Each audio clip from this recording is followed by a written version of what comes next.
Today in the battle arena, we got two Spider-Man's main baddies going at it, trying to see who the ultimate villain is. Green Goblin versus Venom.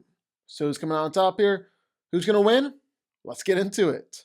But before we really get into it, make sure you go hit that like button, subscribe button, and turn notifications. Only about 30% of y'all subscribed, so to y'all, thank you, soldier. Big hugs, big kisses, thank you. The rest of y'all, the other 70%, what are you doing? Go ahead, go subscribe. Join us in this fight against HGTV. We're going to try and pass them in subscribers. They've been sitting at the top, sitting pretty for too long.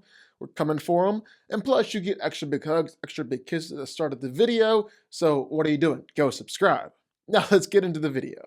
And let's talk about Venom. A lot more lovable than you might think. Just a silly, goofy guy who'd love to tear your head off and eat you alive. The big guy is crushing cars just by running or jumping on them, with what looks like just no effort on his part. He's able to easily take down all these SWAT guys. They were nothing compared to Venom, but that definitely isn't his max. No, not at all. No, what it really comes down to are his fights against Riot and Carnage. That's what really do it for me. Both of these guys are clearly stronger than Venom. I'm not going to argue that.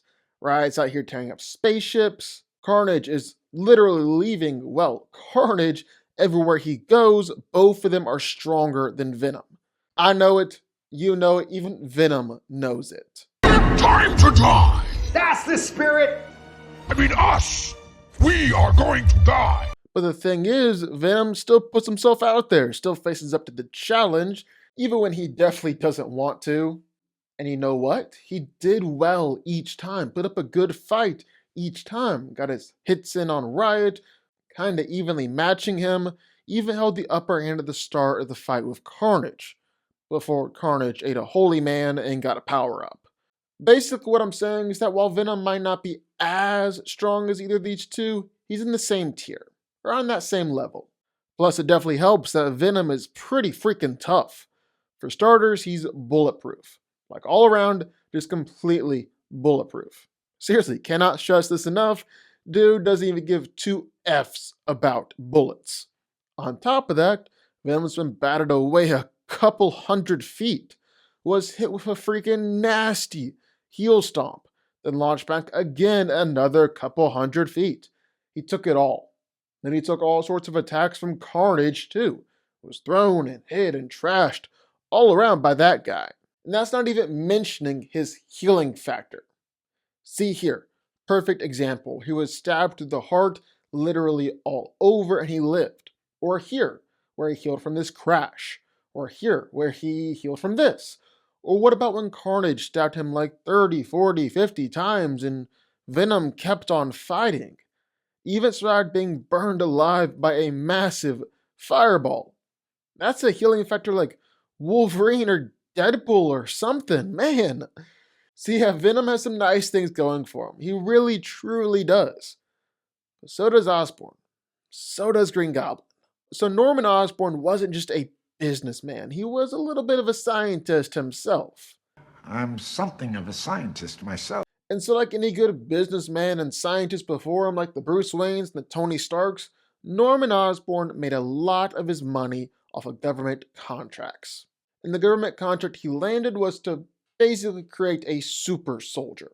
But in order to land that contract, well, he ended up having to do a little self-experimentation. Oh, it's cold.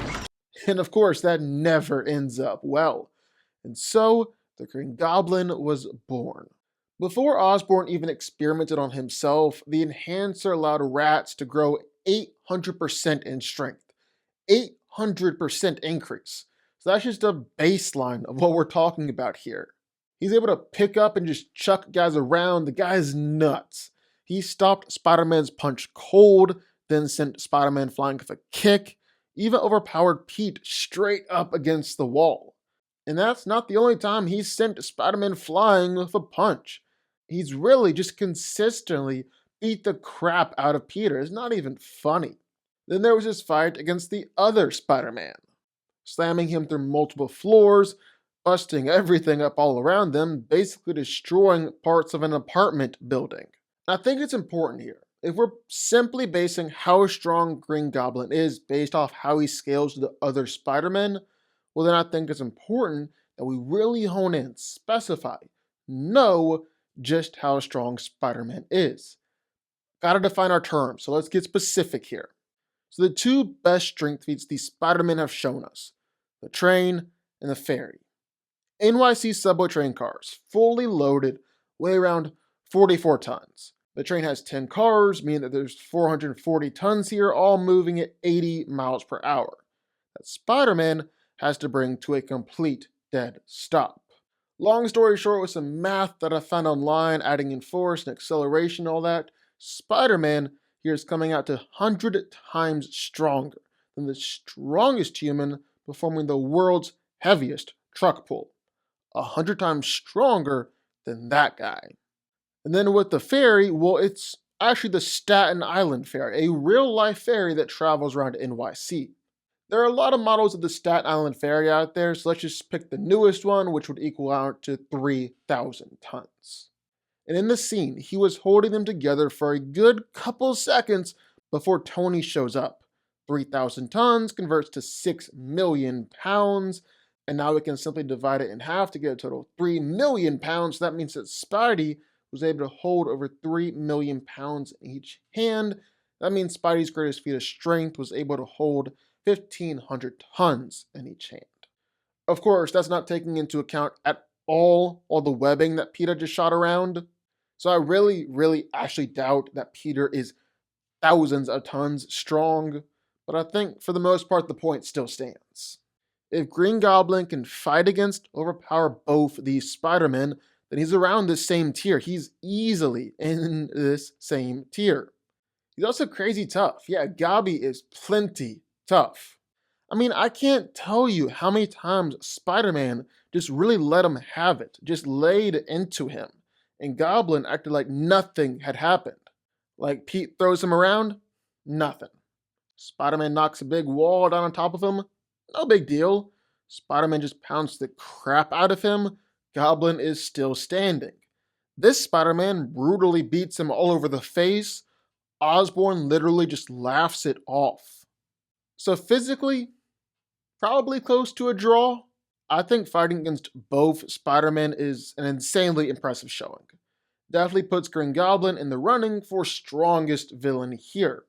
But the Venom symbiote is kinda weird. It feels like we haven't even seen its true limits yet. And I know you can't just base something on a gut feeling, but still, do not count Venom out when it comes to strength, durability, stuff like that. Outside of that physicality, which we've established is a draw now, Venom's big advantage is the symbiote and how it works. He can launch out tentacles, create different tendrils and extensions of himself, even create little weapons and whatnot, but mostly just webbing and tentacles and all the versatility that comes along with that. Of course, that doesn't get you very far because that's nothing compared to all of Green Goblin's versatility. He's got bombs that can cause some pretty serious damage. What looks like a different bomb that can turn people into cartoon skeletons with just a flash of light. Grenades that can launch out little batarangs, which has to be a copyright infringement, so tell Bruce to get his lawyers on that one. And then his glider can even house rockets and even like a legit spear. And sure, I mean, Goblin probably gets a bit carried away with his weapons sometimes. He even stabbed himself in the crotch and killed himself, but he's still packing a lot more than Venom is. And I think the biggest advantage here is the glider and the pumpkin bombs. The glider simply because it gives him speed, and it's going to make it even that much harder for Venom to get in punches in the fight here. So there's that. But I really think it's the pumpkin bombs. Okay, so let me start off with saying that I know that this Venom and this Venom are totally different. Let's just make that clear. That being said though, while scaling Venom to Spider-Man, looks like they're roughly on the same power level. Also have the same weaknesses, loud noises and heat and fire and explosions. So I say that because Spider-Man was able to kill the Venom symbiote with just one pumpkin bomb. Might take more than one for this Venom, because he's shown to be a bit tougher to fire and explosions, but Goblin has plenty of them, And seriously, these pumpkin bombs are pretty freaking powerful. It would be a tough fight, a hard fought victory. But I think Green Goblin is strong enough and tough enough to hang with Venom. Then can simply fly around on his glider and launch pumpkin bombs all over the place to eventually take Venom out.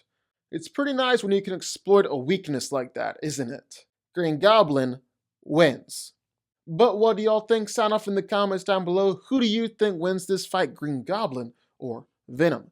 Who do you want to see these guys fight next? Sign off down below. Also, be sure go hit that like button, the subscribe button, and turn notifications. It really does help us out a ton in the algorithm, so go do that. Join the DanCo army, and I'll see y'all next time.